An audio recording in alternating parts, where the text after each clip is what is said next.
So, I would like to ask how many of you present here were faced with the situation of wanting to change something about yourself.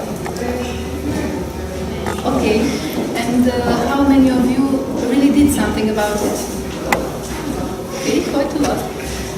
So the literature says that almost 90% of us want to change something about ourselves, but only half of us do something about it.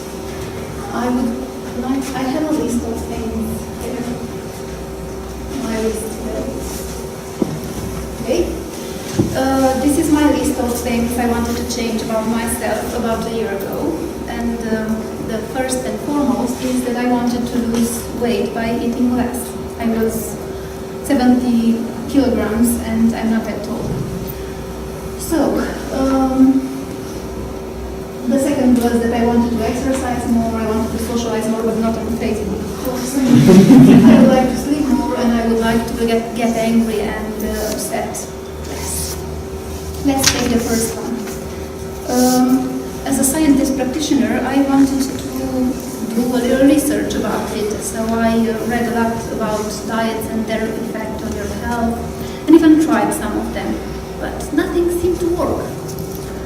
So I wanted to know why. There must be something important that I overlooked.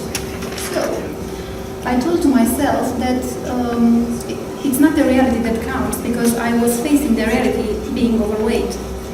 So it must be the inner narrative, the inner representation of what was happening, the stories I was telling to myself.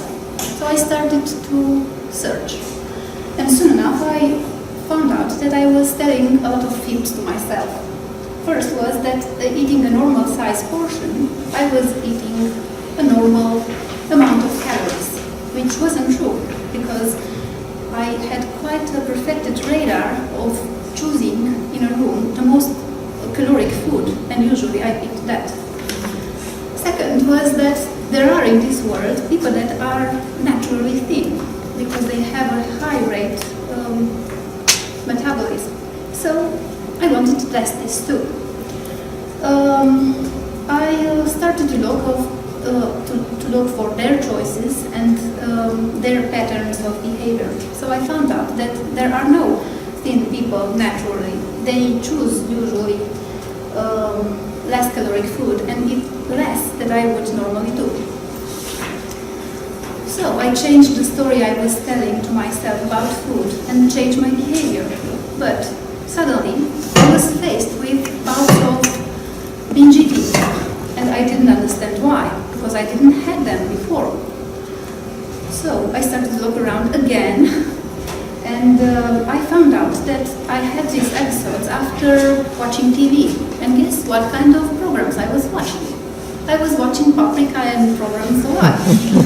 So again, I went to the thin people and I asked what kind of programs do they watch. Of course, they were watching Discovery Science and Natural Wild and so on.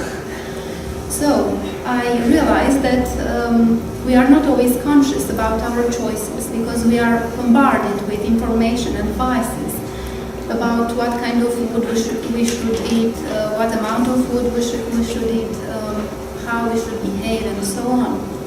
As a conclusion, I would like to say that the most important thing is not the reality, but it's the story you're telling to yourself.